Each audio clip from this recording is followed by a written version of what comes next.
So after the crazy comeback by the Pacers in Game 1, Haliburton hit that Yeah. crazy shot. OKC came back in Game 2 and was showing their stripes. They looked dominant. Yep. Based on what you've seen so far, how comfortable were you with your bet that you placed at the beginning? OKC minus 1.5.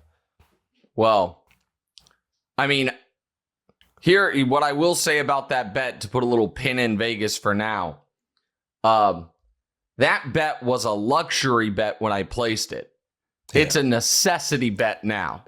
Just like you can't have bet of the year go awry right after a 5-day poker bludgeoning. Yeah.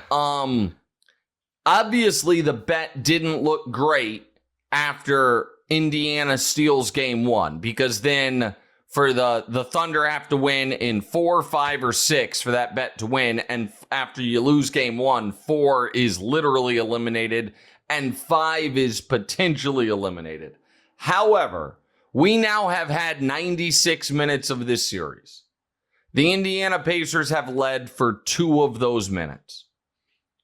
I do not think there is a single player on the Pacers, DeMonte, who can say, I like how I'm playing. I don't think there is a single matchup in this series right now that Rick Carlisle can look at and be like, bang, that's where we take advantage. So even though it's 1-1, I feel just as confident as I did before the series that this is a real mismatch. And again, it is no shame in it for the Pacers. And if you disagree, we can discuss it in a second. But it's no shame in the Pacers that they have finally found an opponent that is truly out of their weight class. This Oklahoma City team is 81-19 on the year. No one has been able to deal with Shai all year long, and Nesmith and Nembhard are not going to be any different in that regard. And you don't look at anything Oklahoma City has done thus far and say, oh, well, that's not sustainable. Oh, well, that guy's not going to keep playing like that. If anything, you look at how Jalen Williams is playing. I think he's 11 of 33 for the series. Fact check me on that, guys, if you would. Jalen Williams' total shooting splits in the series. But I think he's 11 of 33, and I think Chet has only made 1 3 the entire series. If anything, you look at that and you say, well, those guys should get a little bit better. And will Shai average 34 a game in this series? Maybe not 34, but will he average 30? Well, he has all year. And so I just think that there's not a lot of adjustments Indiana can make aside from try to get hot from 3. And that might be worth a game, but that I do not think is going to be worth multiple games, and they need it to be worth 3 games. And so we didn't end up making the series exacta bets, which is, game 1 this way, game 2 that way, so on and so forth. And I'm glad we didn't, because I obviously would have gotten game 1 wrong. But in that, I thought we would head to game 3 with the Thunder up 2-0, and then they let their foot off the gas a bit and the Pacers steal game 3, and then the Thunder retake control in game 4. Because the Thunder already lost a game, I now feel like there will be no foot off the gas in game 3, and the Thunder will be in position to retake home court advantage in game 3, which is what I fully expect them to do. So before we get to more Shai and Haliburton stuff, DeMonte, I saw your kind of, reaction when I was saying that I thought there was no spot where the Pacers had an edge, or, nobody's playing that well. So go ahead. Yeah, no, they are outmatched. I was just saying, like with the first game, I feel like they played a pretty poor game. They obviously, I think they had over 20 turnovers, and they still managed Yep. to get the win. So I was just saying, with those stats, I feel like they should be able to do something. But you say that there's just no mismatches that Indiana can exploit, and I understand that there is not a single guy on there that you can just say go get a bucket or just No. go. Yeah, they are outmatched, but I think they got And a lot of here's fight the in other them. piece of it. They when the turnovers thing isn't fluky. This is what OKC does to people. Yeah, And particularly, this is one of the reasons, and I thought this was a mistake. Mistake might be too strong, but I was shocked that OKC changed their starting lineup before game one.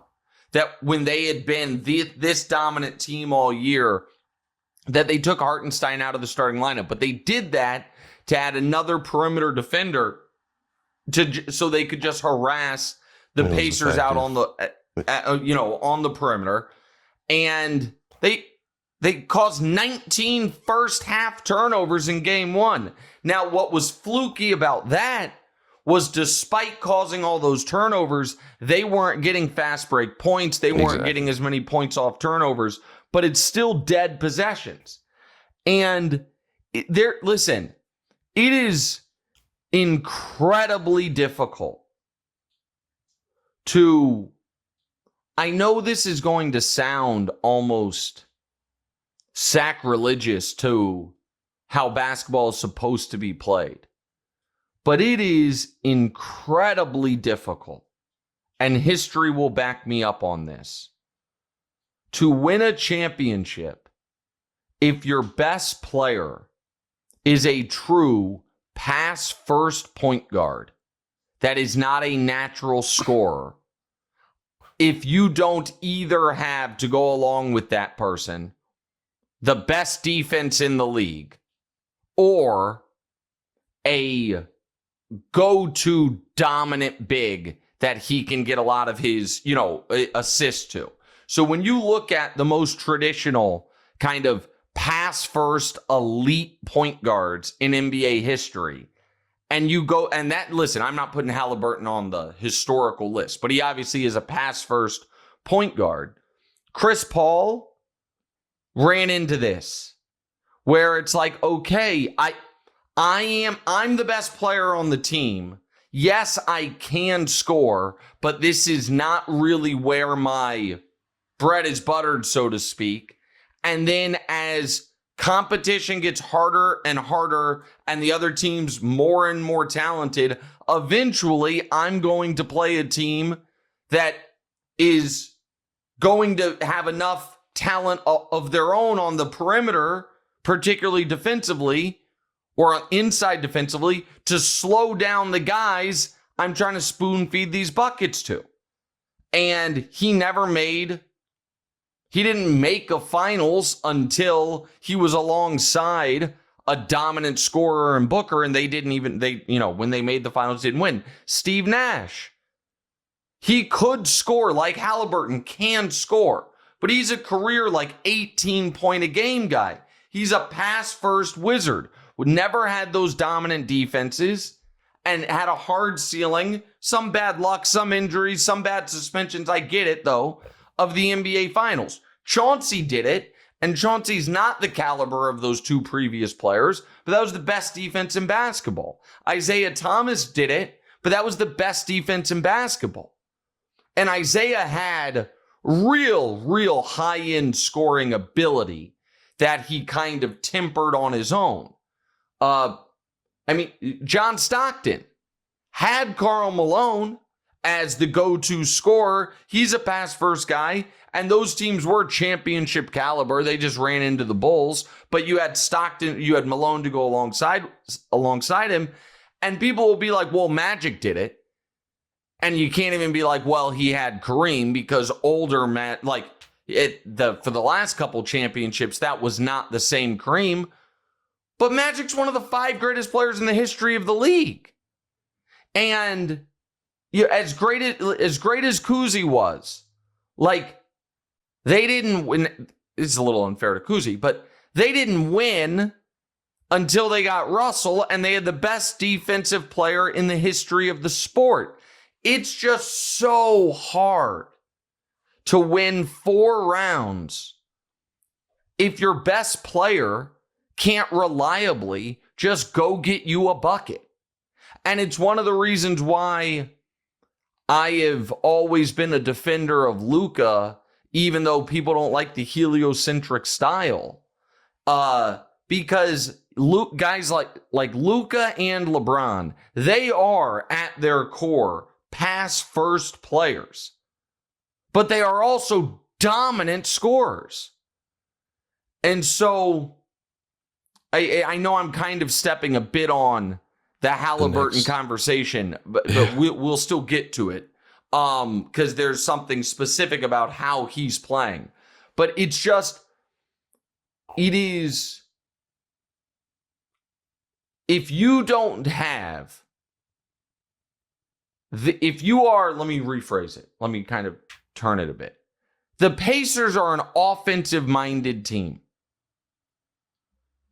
There is no precedent for a team that is, their identity is their offense, to be able to win 4 straight rounds if they don't have anyone on that offense that you are not at all surprised. In fact, you kind of expect them to go for 30.